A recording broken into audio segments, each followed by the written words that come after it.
Hello, everybody. Welcome to the Buckeye Weekly podcast. I am Tony Gerdeman, here as always with Tom Orr. Tom, how are you doing? Good. We got to hang out and watch an old Ohio State football game with some of our friends last night. That was fun. And now we're doing another podcast. 2 podcasts and like a video stream all in 1 week. I mean, there's almost too much going on in the sports world right now, if you ask me. Maybe we should take it easier and just socially distance ourselves from everyone. Please don't take outside people away from me. I need to talk to people outside of my house. Please. Yeah, so this week we actually did get to talk to Ryan Day via a teleconference on Wednesday for about 45 minutes to ask him pretty much everything that's going on and what life is like for him right now. And it was very informative because it was actually information, and that's kind of a good thing right now because there's a lack of it. One of the, I think for me, the biggest takeaways from Ryan Day, and correct me if I'm wrong, Tom, is that he's a big crock pot guy who is searching for the perfect chili, and him and his wife have already binged Tiger King. Now, have you seen Tiger King? I have not. I am literally the only person on earth who has not seen that show, but I am online enough to know pretty much everything I need to know. So basically, I could probably talk to you about it for 2 to 3 minutes, and you wouldn't necessarily be able to tell that I haven't watched any of it. The thing about it, though, it's fine. It's 7 episodes. It's fine. It's just everybody needs something to bring people together, and it's this the story of attempted murder, possible feeding a spouse to a tiger. You know, kind of like Miracle on 34th Street. You know, something that brings everybody together and makes us all, just think of simpler times back when tiger zoos were just really, these places are terrible, Tom. They're terrible. Yeah, I'm real surprised that a private zoo in Oklahoma was not apparently a tip-top facility. That's real surprising to me. I have been led to believe that they feed the tigers expired meat from Walmart. Is that correct? Well, it's not all expired. What they say is, like, if you're shopping at Walmart and you put some beef or you put some meat in your cart, and then you get to the checkout line and your card gets declined or you can't afford it, they can't put that meat back on the shelves, so it gets tossed. And so sometimes they get good meat, but then the problem, Tom, is that the employees are taking the good meat out of the trash cans and leaving the lesser meats for the tigers. Mm-hmm. Yeah, so this is basically the story of Clemson football, like 1990 through 2008 or so. Is that what I'm hearing? Pretty much, yeah. So it's pretty interesting, and like I said, it's 7 episodes. It'll keep you locked in for a day or two, and then you'll have to turn to something else. We have been able to turn to football over the last few days because we got to talk to Ryan Day.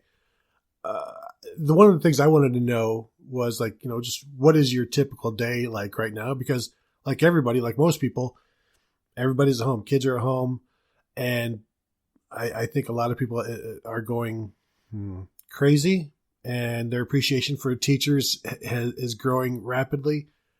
And so, like, for the Day family, it starts with breakfast. And then like Ryan's wife, Nina, gets the homework assignments ready. Ryan's got his own assignments that he takes care of in the morning, be it game film or either studying Ohio State, studying an opponent, watching spring cut-ups. And so you do that, and then it's time for lunch, and then basically they have to get out of the house or do some sort of exercise, aka recess, because Tom, as you've said, you guys are trying to get out of the house and go walking every single day because you got to get the kids out of the house. And then you come back and it's making recruiting calls, watching film, dinner, and stuff like that. It's a pretty, you can't go to the office, but it's still a very full day. Yeah, one thing that I really liked that he said was that he has a home office. He'd never really used it until now because he would just go into the WAC and work from there. But yeah, he has a little home office and he'll just watch, I mean, like you said, Ohio State film, opponent film, watch NFL stuff to get ideas, whatever. Then, yep. And it is a very stars, they're just like us kind of thing where like all the stuff that Ryan Day is doing as he walks through his day. I mean, he's watching slightly different stuff on his computer monitor and he's probably talking to more people and texting more people, but it's it was definitely something that I think a lot of people could relate to, what his day-to-day is like right now. Yeah, I wanted to ask him, hey, Ryan, what clothes do you keep on your treadmill? Yeah, it was very interesting to hear how much alike he is to probably just about everyone listening to this that has kids right now. I did wonder, he seemed almost like happy to talk to us, like genuinely like happy to talk to us, in a way that I don't ever remember Urban Meyer ever sounding. No. So maybe he, we have said that Ryan Day seems like he's a little bit more personable, I think, than probably a lot of other college football coaches, not just Urban Meyer, but Jim Harbaugh or Nick Saban. Like there are other layers to Ryan Day other than football. And, I think this is, he's probably enjoying this a little bit. Yeah. And he's a guy who wants to go in, and he said his favorite thing is getting home after a game and just sitting in the living room watching football with the family. And now, there's no football, but he still gets to spend that family time. After the call, at the end of the call, he did thank everybody, and for their coverage and for writing about Ohio State. And he said if there's anything, else you guys want, or you want to talk to somebody, he kind of alluded like if you want to make some calls or call us or talk to some coaches, maybe that was possible. That may have been a lie. Maybe that's just one of those things, as you're leaving somebody, as you're saying goodbye to somebody, you're like, yeah, I'll see, no, I'll give you a call. I'll give you a call. And then 6 months later and you run into that person and, there was never going to be any call. And maybe that's what that was. But yeah, he was, it was like 45 minutes, happy to talk. And, it's like, you're on a deserted island and you see a ship off in a distance. You don't care who's on that ship. You want that ship to come talk to you. Like, come save me. Come to me. And then, the ship gets there and it turns out like it's a bunch of like Alabama fans. And you're like, you know what? I'm going to stay on the island. I'll wait for the next boat. I'll take my chances with the millionaire and his wife on the island. And maybe the next time. Roll Tide. Roll Tide. There are a lot of interesting things that came from this.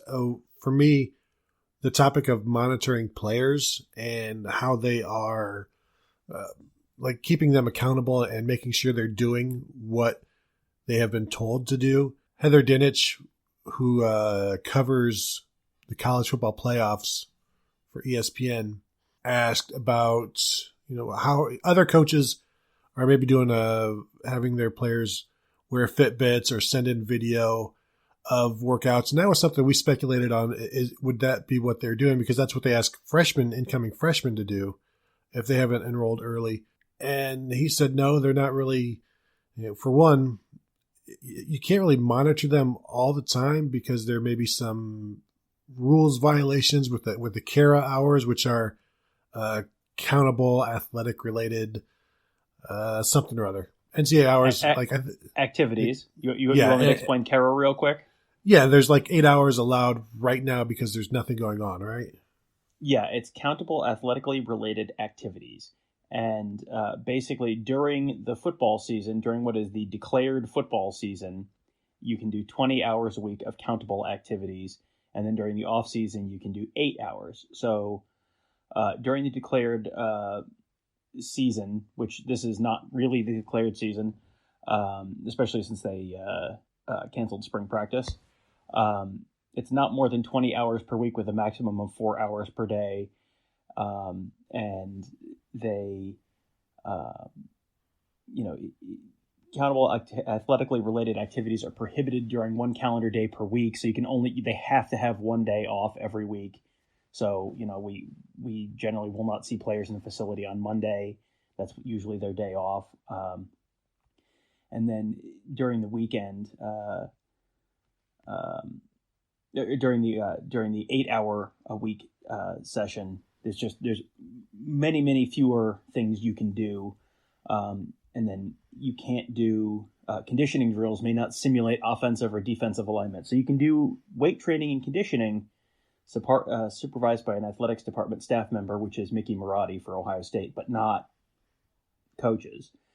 But those drills can't simulate offensive or defensive alignment. So you can't be like, oh, we're doing weight training, but we're doing it in a spread formation. Like that, can't do that. So there's a whole bunch of really terribly graphically designed rules laid out on the NCAA website if you are super interested in reading that, which I can't imagine you are, but the short version is they are restricted in what they can do and how long they can do it. And because of that, that will limit some of what they can do in terms of monitoring student athletes this time of year.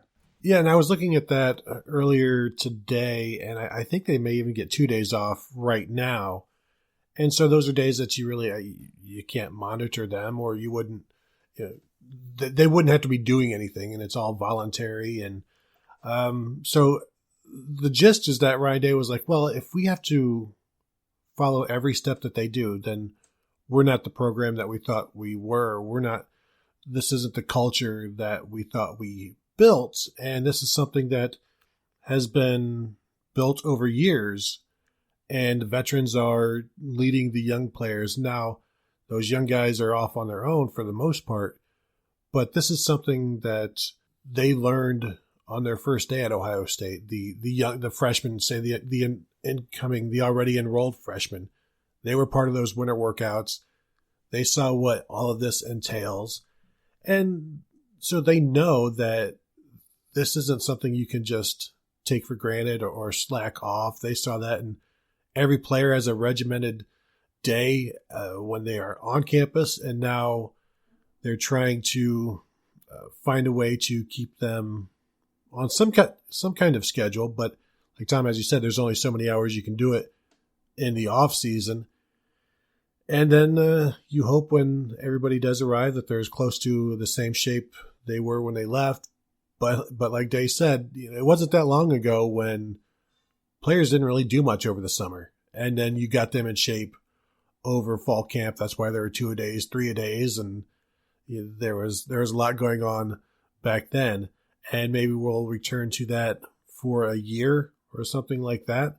I know he was in favor of some type of mini camp, maybe in like June or July, if that was a possibility.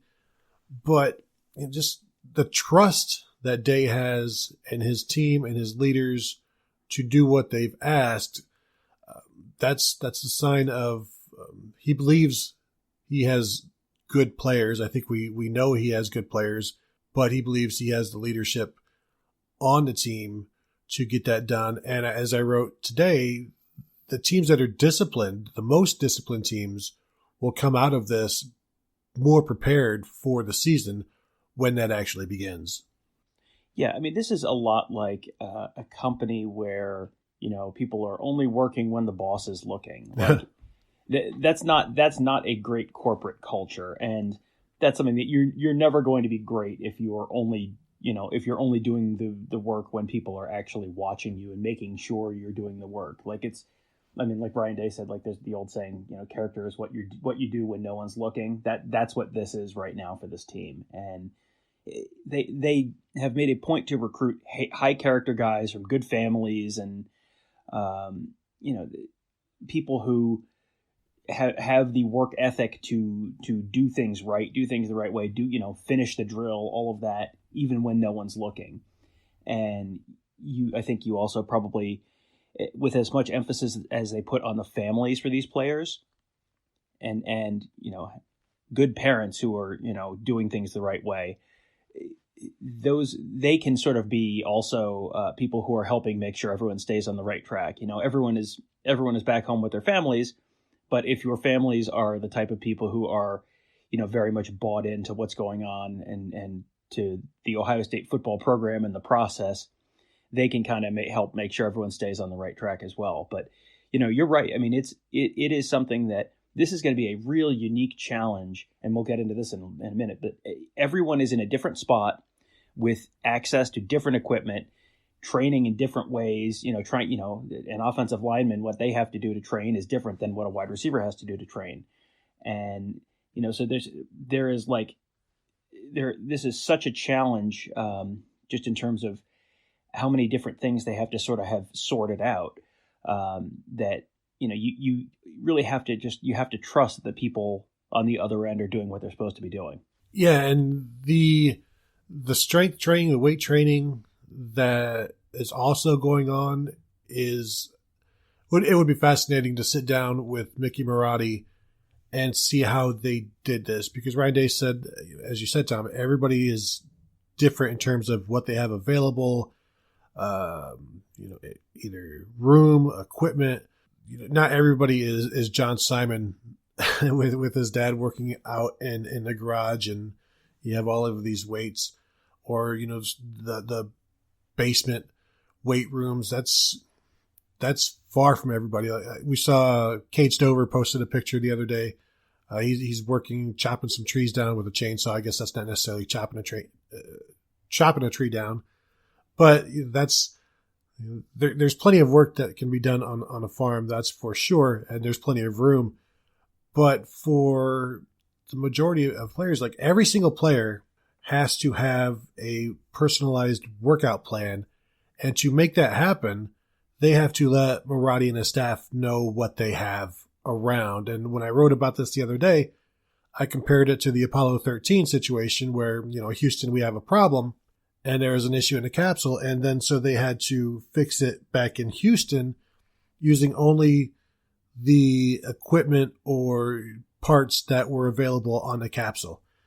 And so, say Cade Stover says, well, Mickey, I've got an axe, I've got a tree stump, and I've got my truck. And that's all I have on the farm. That's not true, but that's all I have on the farm. And so Marotti, and his staff would be like, all right, guys, we've got a truck, we've got an axe, we've got a stump.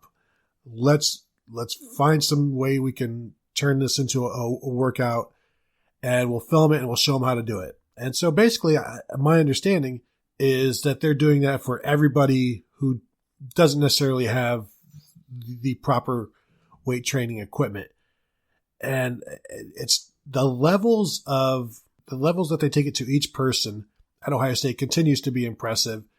And you see the amount of money that has been spent on all of these players in terms of the facilities, but it's also about the care that is given to these players.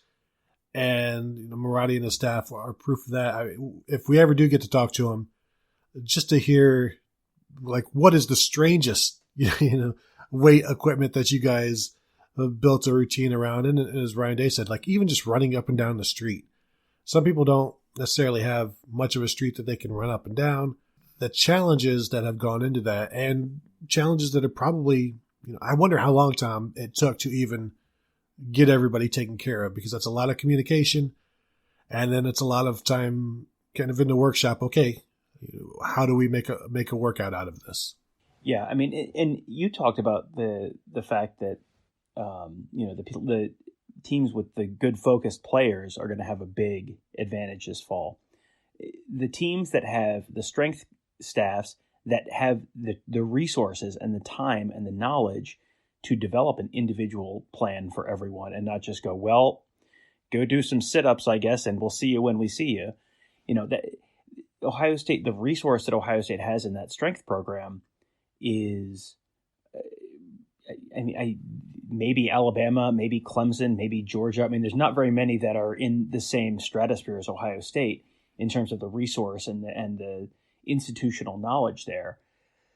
That in and of itself is going to set them up to be in a better spot than most programs are, especially now where, yes, you don't have access to the same equipment, but the institutional knowledge of Mickey Marotti and the rest of his staff and just the sheer numbers there that's going to set those players up for success as well in a way that, if you're at a MAC school, it's like, I doubt that the average MAC strength and conditioning staff, which is probably 1 or 1.5 people, is really able to put together anything close to what Ohio State can. Just the area that players have to work out. I saw a picture of Baker Mayfield and Garrett Wilson working out, getting some throws in. I saw former Buckeye quarterback Corey Curtis tweet out, "Hey, I'm going to be throwing at this park at this time," and that's where a lot of what C.J. Stroud and Jack Miller now have to do is go work on your own. And for some players, as Ryan Day said, for an offensive lineman, you can go ahead and hit some pad or who knows, like set a mattress up against a wall and just pound on that with your hands.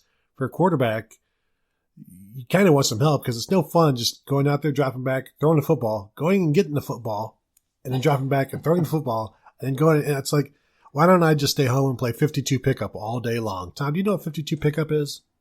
I do know what 52 pickup is, yes. All right. So there you go. That's what, unless you've got receivers or other guys to do this with, while we're all supposed to be socially distancing, but it's kind of difficult for every guy to do that. I think there's a very simple solution here. And from what I have read, I don't believe that dogs can get the COVID-19 virus. So I think this is the perfect time for Air Bud. I believe the football sequel was Golden Receiver, I believe. So you just take your specially trained Golden Retriever out in the backyard, throw with him, boom, he brings it right back to you. You don't have to chase the football. I mean, it seems almost too obvious a solution. Plus, you get to learn to throw in wet conditions.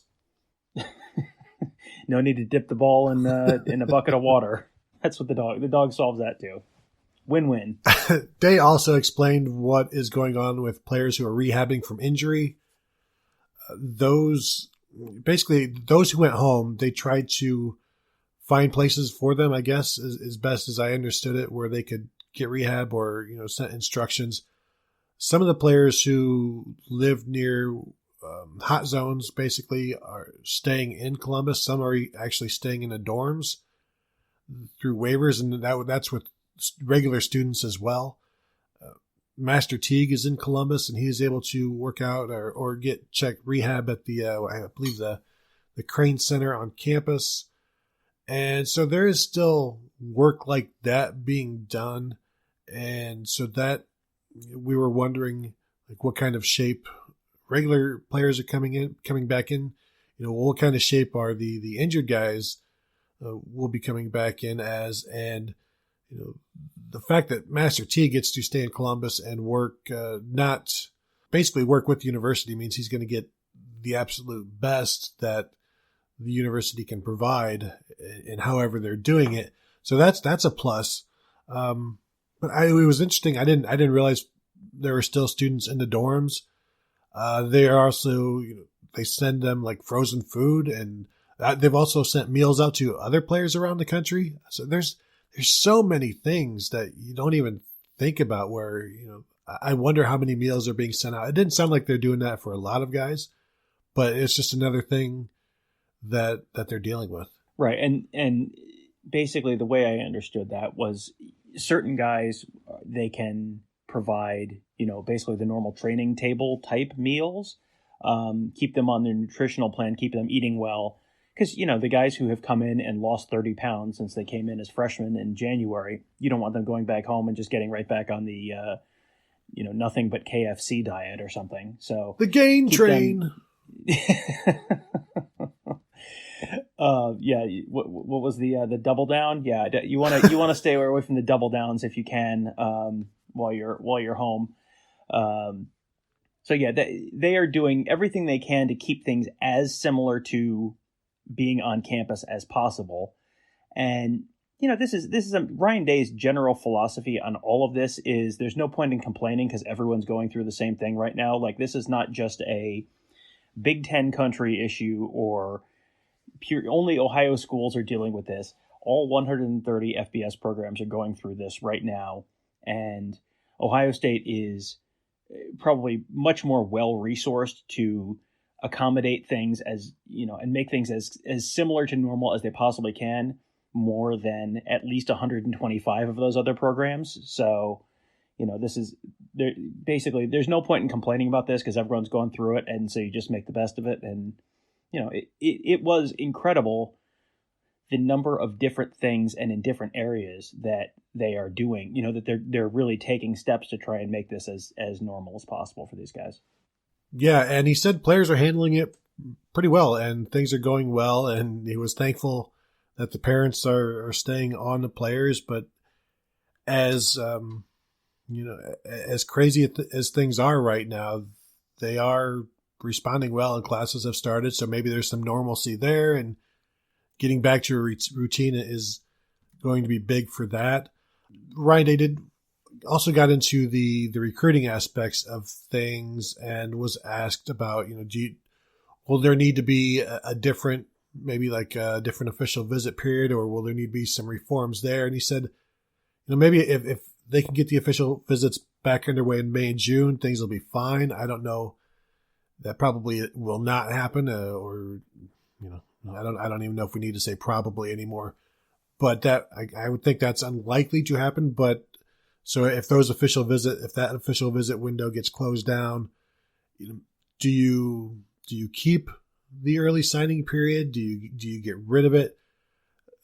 It's constant motion. And now, going back to when we talked to Gene Smith a couple weeks ago, and I asked, will the season, is there a possibility the season will be canceled? Like he said, we don't have time to think about that right now. Everything is happening right now. And things have started to slow down in terms of adjustments and rulings. And I wonder at what point we get to the changes that have to take place this year because of everything that's gone down. I don't know that an early signing period is necessarily a good thing. It squeezes a lot of time for players who haven't been able to visit all spring long, who may not be able to visit until this fall, and to ask them to now make a decision in these couple of months. Some of them aren't going to do it, and some of them will feel pressured to make that. And maybe the best thing would be just to eliminate that early signing period. Yeah, I think that is a very, very logical step for the NCAA to take, which means it probably won't happen. But one of the accommodations that was made when they went to the early signing period was that they moved up some of the official visits, that you could suddenly take official visits in the spring and not just in the fall. And now you can't take official visits in the spring. So now if you're a football player, and maybe if you can do officials in May or June, like great, that would solve that problem. But if not, and that certainly is far from 100% chance that is going to happen right now, then all of a sudden, if you get into you can only take official visits in the fall. There are players who it is going to be difficult or impossible for them to get to Columbus for an official visit, especially guys who are out of state, where you play a high school football game Friday night. It can be hard to get to Columbus on a Saturday, and then, you've got a real short visit, a short trip, and you go right back home because you don't want to miss school on a Monday. Like that can be difficult logistically to work, depending on where someone's coming from, and that's an even bigger issue for places that don't have a major international airport 10 minutes from campus, and there's a lot of schools in that boat too. So. I think that would be a very, very logical first step, is just get rid of the December signing period, at least for this 1 year. Go back to just everybody signs the first Wednesday of February. And, that just, it's too soon to make any kind of final determinations, but that does what I think anyone can really do at this point, which is just kind of like, okay, buy some time now, figure out, okay, if we solve this issue and things go back to normal in 1 month or 2 months or 3 months, that probably pretty much solves that issue, because then you can take those official visits in January if you want to. And then it's not nearly as much of a big deal. You buy yourself a little more time to sort everything out. And then, if it lingers longer than we're thinking, then you adjust again. I mean, there's a way that there's no high school football this year or no college football this year. That's that's quite a ways down the road to have that conversation. But if that happens, then that changes things in a way that just getting rid of the early signing period doesn't solve it. But getting rid of the early signing period this year would at least potentially solve some of these shorter term issues. Do you think if there are no visits, say there's no visits this year, what what would be the increased rate of the transfer portal in like 1 year after players sign with places they've never visited, then they get there and like, this isn't really what I expected. You would think like the NCAA would grant all of those guys that 1 year waiver, assuming that's not already in. You're asking players to, and this is way too far out to even be really talking about, but if you're asking players to sign with places they haven't visited yet, then you're going to have to give them a get out of jail free card because you've kind of hamstrung them. Oh, I'm sure there's going to be a lot of trap doors or exceptions to rules, or however you want to think about it this year. Just that this is, I think everyone recognizes that this is an extremely unusual situation, and you may have to make some special allowances for things that you would not normally have to make special allowances for, especially if people really can't visit.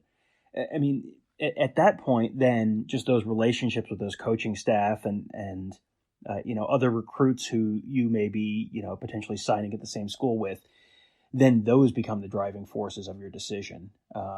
If it's not beyond just, hey, getting on campus and hey, I like this school and I like their facilities and all that kind of stuff. Ohio, I don't think any of this would be a problem for Ohio State for a couple reasons. One is Ohio State is so far ahead of just about every other school in the country right now in terms of their 2021 class that all of these kids, most of whom have already been to Ohio State and met the coaches and seen what they needed to see and committed, they're already more or less locked in. And, they are now out recruiting other people to kind of help join them. So from that perspective, Ohio State's in pretty good shape for 2021, even if there is some kind of like a crazy longer term impact to recruiting, the whole recruiting world. But also, Ohio State is pretty well resourced to do a good job of do like virtual tours. I mean, that was something that Ryan Day was asked about, like do a virtual tour of campus. Like Ohio State can do a pretty darn good job of that, I would think, with the resources they have, and really walk people through. Here's what we have to offer. Here's when you come and get food at the football facility, here's what it is. And look, we're going to walk you right down the bar of all the food you've got. And here's our weight room. And here's all the stuff we do in here and all of that.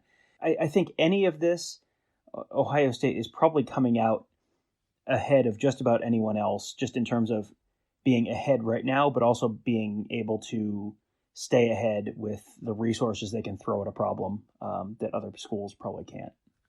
The rich get richer. This is disgusting. Taking advantage of a terrible situation. Never let a tragedy go taken advantage of. But Day said exactly what you just said when one of the first questions he was asking about is like, hey, there's no recruiting going on right now, really. So why do you guys keep getting recruits? Why do you keep getting commitments? And he said it's basically because of Mark Pantoni and his staff have been so far ahead that they've built relationships with all of these players. And that's what is driving the commitments. And we'll see how many of them sign. I don't expect, there's no reason to think they wouldn't at this point. It just shows you the relationships that have been built and the communication that goes on. Day said, each day he's trying to get on as many recruits on the phone as possible, via text or talking or any of the other avenues. And that's every day. And that was something that Urban Meyer did. It was something that Urban Meyer said he should, on Day's hiring press conference, Meyer said Day needs to be recruiting every single day, that it's legally possible. And he has been, and you're seeing the benefit of it now, and could see more benefit of it later on Friday as 5-star running back Trevion Henderson out of Virginia could be on the verge of committing. He tweeted on Thursday that he has decided, I think, 13 or 18 crystal balls are all pointed at Ohio State. Has he even visited Ohio State, Tom? Do you know? I don't know that for a fact. I obviously has not made an official. There's no unofficial visits on his timeline on 24/7, so I don't even know if he's been to Columbus. But he has repeatedly stated now that Ohio State is his leader, and just the relationships going on, and maybe it's because if you're not able to visit, then you're choosing who you're closest with, what suits you the best, and you're not, how some recruits fall in love on every visit, and now they're my number one. They're my number one. Now they just have to go based off of, for the most part, they did get their unofficial visit, perhaps. Weren't necessarily wined and dined as much as you would be on an official visit, but now it comes down to relationships and fit and feel, and we'll see how that goes. I expect, Tom, I think we both expect Henderson to be a Buckeye, perhaps as early as tonight. Yeah, that would be a major, major shock if he went somewhere else. He had tweeted something on Thursday evening. Someone had tweeted like, "Oh, he's gonna go to Ohio State," and he said, "Don't believe the media reports." But sometimes recruits just try and add a little drama to what is otherwise a made decision. He has not been to Ohio State. I just double checked that. He was scheduled to visit for the spring game, which obviously is not happening anymore. So, I remembered him having a visit scheduled, but I couldn't remember when it was, and he was supposed to come in for the spring game. So he has not been to Ohio State yet. But I think you probably have a pretty good sense of the people at this point. He's probably been talking a good bit to Tony Alford and Ryan Day and other coaches, and probably talking to players and talking to other recruits in the class. And recruiting is about relationships. That's one of the oldest truisms of the recruiting process. Is it's really all about relationships, which is why, like, when a position coach leaves, guys will just be like gutted that this position coach left. And because that's the person they've really built a strong relationship with. If he's got these strong relationships with these guys at Ohio State, and I think you probably have a pretty good sense what you're signing up for when you go to Ohio State. Like there's going to be you're going to have a pretty good chance to be playing in the Big Ten championship game and the college football playoff or big time bowl games, and playing in primetime on national TV and all of that. And I think that all of that can sound good, and then when you can be sold, and then when you show up, you can show up for your official visit and just kind of go, "Yep, okay, good, I was right." And and that's that. Who there was someone a couple years ago that committed without visiting. Was it J.K. Dobbins? Marcus Baugh signed without visiting. I don't know about J.K. Maybe. I don't mean like signed without visiting. I mean committed without visiting. I thought I remember J.K. Dobbins. There was someone in like the 2017 class that was like that, and I'm not remembering who it was right now. Probably a Texan. Yeah. I mean, obviously not. It's not going to be an in-state kid. So yeah, this is far from unusual, and I would imagine that if you've got the relationships with the other players in the class and with the coaching staff, that's you could be pretty sold, and then you just come and have your visit whenever you have your visit. And it's just confirmation, like, yep, good. This is really here. This isn't just like a movie set. It's really a college. Great. And as I think I've said this maybe on like the last 3 shows, go watch his highlights. He is electric. In my opinion, the best back in the nation.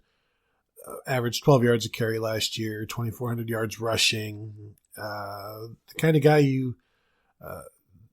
like when you play NCAA football, like this is the kind of running back you're trying to recruit. He's fast, he's elusive, and we'll see. I think he's going to do pretty good as a Buckeye. Dave was also asked, how much time do you need to get ready for a season? Like if they're saying, okay, we'll start in October, how much time do you need? He said he didn't know because he really hasn't, he would have to do some studies on that. But some of those studies might have to be happening. And just so just being prepared. How much time do we need for this? You don't want to go into something where you went in unprepared and now you're injured because of it. You want to, with somebody unknowns, Tom, I think they want to have as much information as possible so they can apply things into these unknowns as it comes to them. Like, oh, we're 6 weeks out from the first game. This is where we would normally be. And then you kind of just move that schedule, move that block of time and apply it to now the new time frame. And, they'll probably be getting into that sort of stuff soon. Although he said yesterday, or he said on Wednesday, right now it's a waste of time to think about the season not happening. But pretty soon, and really it's not even April yet, pretty soon we're going to have to start thinking about the shortened season. When do you start preparing for that? And then when would you start working for that? And how much time do you need? Say, okay, we can start in November. How much time do you need to make that happen? And this is all, I hope it doesn't come to that, but when you have nothing else to do but plan, you might as well get ready. Well, it seems like that would be pretty responsible to have that. And I'm sure that that's something that's in the works somewhere. Someone in that program is starting to think about that kind of stuff. And you don't have to have a final answer right now, but you want to have okay, if we have to do a, like a 1 week mini camp over the summer, and then we start in August. Okay, how will that affect us? How many practices will we have? What will that mean in terms of the freshmen being ready or not ready? Because they probably had a sense that coming into the spring, Jack Miller and or CJ Stroud would be at this point after the spring and after the normal fall camp. Okay, so we can plan based on that. Well, now how ready are they going to be if you have 10 fewer practices than that, or 15 fewer practices than that? And, and you have to do that at every position, can you rely on the true freshmen to maybe be impact backups at corner this year? You had a couple guys come in, Ryan Watts and Legend Cavazos. You had them come in for the spring. Can you rely on them now to potentially be impact backups at the start of the season? Maybe not. Maybe you need to have some other, other possibilities there if you don't think they're going to be ready. I would imagine that they probably are going to start thinking through, okay, if it's a mini camp and then fall camp, we're going to be able to do this. If the season has to start 3 weeks late and we don't play any non-conference games, it'll take maybe this long to get ready, and that we can make sure guys don't get hurt. Baseball is going through this right now too, where they've obviously missed their opening day, and then guys are at home right now. Baseball players are in the same basic shape, situation that college football players are right now, where they started their spring training and then they left. And so are pitchers throwing every day on a normal throwing schedule? Probably not. Maybe they are, but it's going to take a while to get baseball players ramped back up. And, you don't want to rush that, because then that's when you get a bunch of pitchers blowing out their elbows. Same thing with football players. Like, you don't want to just go, okay, we're just going to do 1 week of fall camp and then we're just going to go. Because that's when you get like guys pulling hamstrings all over the place, and guys who just aren't physically ready, and then the quality of play suffers, but also you probably run into some more injury issues there. So, they're going to have to look at that stuff and sort it all out. And if they haven't really, I'm sure he obviously hasn't gotten any kind of specific feedback yet on that, but that's something that the NCAA on the whole is going to have to look at too, just to figure out, like, okay, if we really are going to start playing on whatever date it is, October 1st or September 15th or whatever, we really need a full month of fall camp or whatever before that, or we can get away with 3 weeks or 2 weeks or whatever. Well, and if it's like, well, we can only do 2 weeks of fall camp, not everybody can play Rutgers in that first week. You're going to need somebody else to beat up on. Like, you can't just play the worst team. And Tom, realistically, how much time does Ohio State need for Rutgers? I have a feeling that if you just put up the bat signal right now and just said every Ohio State player who can get to Columbus within 6 hours right now, Ohio State probably is still about a 10-point favorite over Rutgers. That's terrible. They did also why say, was the line too long? Too low? Was that the problem? My answer was just going to be Ohio State would need a wake up call. Just like, hey, wake up! This is your wake up call. Come on in. So pretty much the same answer as you. But you know what? Greg Schiano has that program in a better place. There's things going on that are good right now. As I just said earlier today on a YouTube show, on the Mark Rogers YouTube show, right now Rutgers is recruiting in-state at a higher level than Michigan because, as we know, Michigan just got a commit from a New Jersey defensive end who did not hold a Rutgers offer. So, we've been talking about how Michigan is getting passed by Penn State. They might want to be looking east in their rear view pretty quickly, Tom. Yeah, I mean, Michigan and Rutgers has been a more competitive series in the last since Rutgers joined the Big Ten. Michigan versus Rutgers has been a more even series than Michigan versus Ohio State, specifically because both teams have won in the Michigan versus Rutgers series. That is very true. And we will get into Michigan more on another show. We've got to discuss the belief out there that Michigan is as talented, that there's no talent gap between Ohio State and Michigan, or Clemson and Michigan, or Alabama and Michigan, because the numbers say so. Now, Tom, those numbers are not on scoreboards. These would be individual recruiting rankings that we can discuss.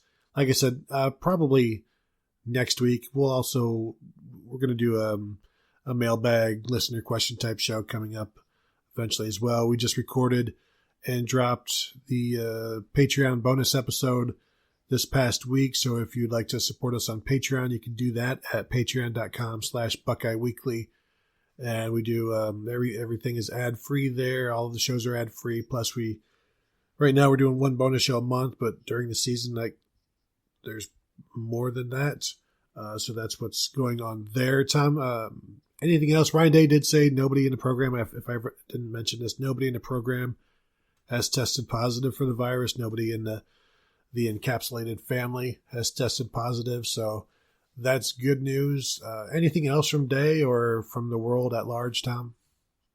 No, I think that's good. We, if you were one of the people who participated in our video stream of the 2016 Ohio State-Michigan game, let us know what you thought of it. We're looking at doing that again, and may make a change to the platform we do it on, but we're interested in your feedback on what you thought worked and what you thought didn't, and we'll try and accommodate that in the next time we do that. So any feedback you have would be much appreciated on that. And if you have questions for the show, definitely let us know, because we're always looking for stuff to talk about. And I'm not sure if we'll get to talk to Ryan Day again next week, so we may have to lean on you guys for some ideas on what we should talk about. Or we could just talk about what he said again. Good. What do you think he thinks now about all of these things? Let's speculate on that. So that'll do it. Thank you all for listening. Thank you all for supporting the show, and make sure to check out the stuff at theozone.net. Take care of yourselves out there. 6 feet apart. I know they say 3. Just go 6, just to be safe. And you know what? 9 feet if you want. Be kind. I witnessed a couple ladies yelling at each other in the Kroger. You know what? I know it's a stressful time for all of us. Let's be kind. Let's be patient. Let's wash our hands, Tom. That's a good one. I got to tell you, with everyone staying at home all the time, I feel like probably deodorant use is not quite as high as it normally is. So you may want to stay 6 feet away from people just for that reason. When you see them at the store, just people out of their daily routine and forgetting to shower or put on deodorant. So give people some space for that reason too. Well, and as I'm walking around the neighborhood, when somebody's coming down the same sidewalk that I'm walking, I'll cross the street. But then because there's nothing to do now other than go walking. And so it's almost like Frogger, or, I'm trying to avoid people. Not that I'm worried about. I'm just for their benefit. I'm just trying to give everybody a wide berth and let them just give people their space. And that's, go ahead and give people their space. Let everybody live. And then, pretty soon we will have football, or maybe, Tom, you see like the NASCAR drivers did their, they have these flight simulators that they broadcast as a race. Maybe we can have Ryan Day break out the NCAA 14 against Jim Harbaugh, and let's stream it. Oh, man. You know what? Considering some of the stuff that I've seen, like online bookies putting lines on, I bet you could get you could get a pretty high minimum bet on that on that game. Set the line right now on that. I'm thinking Day by 24.5. Oh yeah, I think Day is younger, and so he probably is a lot more experienced in video games, and especially the more advanced video games. Like Harbaugh was in college in '86. So he's like maybe Nintendo type, maybe, but yeah, like I doubt Jim Harbaugh has ever played Madden in the last 15 or so years. So yeah, I would say Ryan Day. I mean, I think it would be probably a pretty good approximation of what Ryan Day did to Jim Harbaugh last year. Yeah, like Jim Harbaugh will sit down, and granted, it's going to be NCAA 14, but he's going to like be scrolling through the teams. He's like, "Where are the Raiders? Where's Bo Jackson and Marcus Allen? Let's get this Tecmo Bowl going. I'm going to play with QB Brown." And then it's like, there are way too many plays. How do you even decide on what play to play here? I just need 4 plays, maybe 16 max. And then when it comes to the defensive side, then he's going to be like, "Oh crap, there's too many decisions." Fortunately, there's still punting, Tom. There's always punting, and that concludes our "What if you played with Kirk Ferentz" discussion as well. Tom, maybe that's a good series to write. As I'm racking my brain trying to come up with series, because it's one thing just to come up with something to write. It's another thing to come up with series, and then you're like, "Oh, that's great. That's like 5 days of stuff." So now maybe like break down each Big Ten coach as a video game head coach on NCAA 14. I'm in. It sounds like a lot of work though.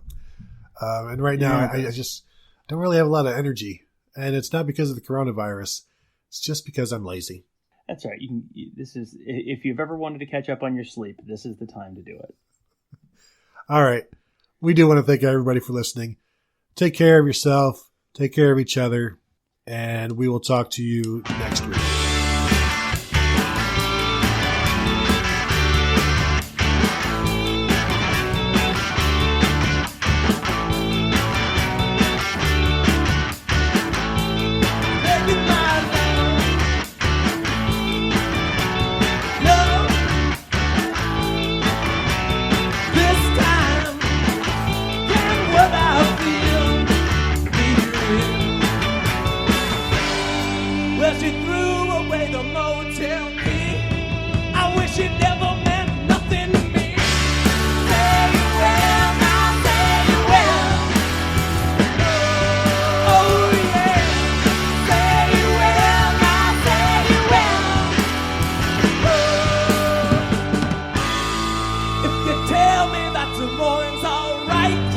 We could steal a car and leave tonight.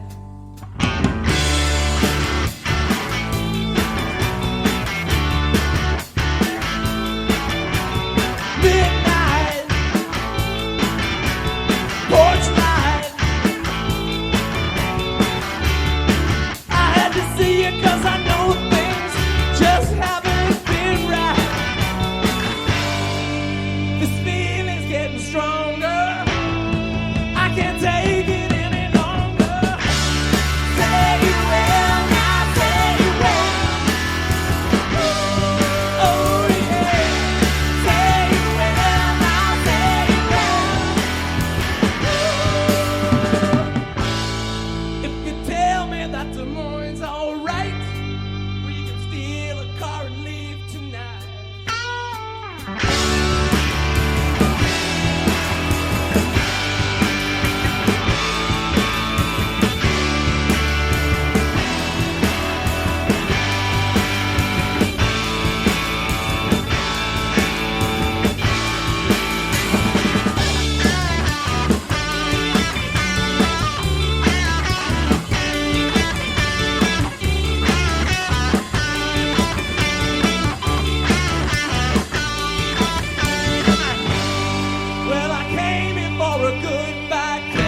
Des Moines.